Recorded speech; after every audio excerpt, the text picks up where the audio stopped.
Kita sering banget diajari bahwa belajar berempati artinya meletakkan diri kita di posisi orang lain. Tapi bagaimana kalau empati justru dimulai dari hal yang paling rutin, paling fisik, dan paling politis dalam hidup kita, yakni makan? Yuk kita bahas. Tahun lalu aku sempat baca buku No One Eats Alone dari sosiolog pangan Michael Carolan. Dia adalah profesor di Colorado State University, Amerika Serikat, yang menolak anggapan bahwa makan adalah tindakan individual. Ia menunjukkan bagaimana setiap keputusan makan, dari apa yang kita beli, dari mana asalnya, berapa harganya, itu selalu terkait dengan orang lain. Misalnya petani, buruh tani, pedagang, kurir, pengolah makanan, dan sebagainya. Makan itu kegiatan sosial. Ada tangan-tangan tak terlihat di balik setiap suapan makan ke mulut kita. Nah, dengan kata lain, kegiatan makannya kita itu bukan sesuatu yang netral. Dari sinilah empati sebetulnya bisa dilatih. Kita harus mengakui bahwa kenyamanan kita seringkali berdiri di atas ketidaknyamanan orang lain.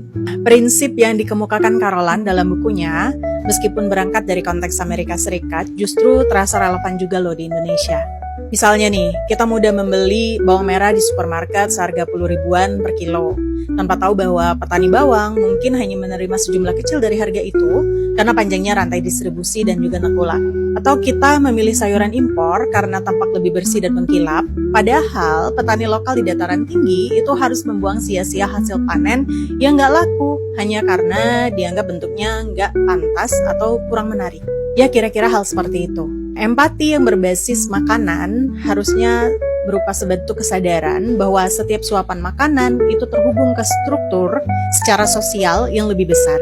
Siapa yang berdaya, siapa yang dikorbankan, siapa yang coba dihilangkan dari narasi makan. Kita tuh harus menyadari bahwa kehidupan kita itu menumpang pada kerja orang lain. Dan ketika kita mulai penasaran nih tentang siapa yang bekerja untuk makanan ini, siapa yang gak bisa ikut makan, dari apa yang sehat untuk saya itu jadi apa yang adil untuk semuanya. Nah, disitulah momen saat empati itu bekerja. Belajar berempati itu nggak harus dimulai dari menyaksikan tragedi besar dulu. Empati bisa tumbuh dari tindakan paling harian. Misalnya memilih dari mana kita membeli makanan, apa yang kita dukung dari pembelian makanan itu, dan bagaimana kita makan, apakah sendirian atau bersama keluarga atau melibatkan komunitas. Karena setiap pilihan kecil kita pun ternyata bisa menyentuh hidup orang lain.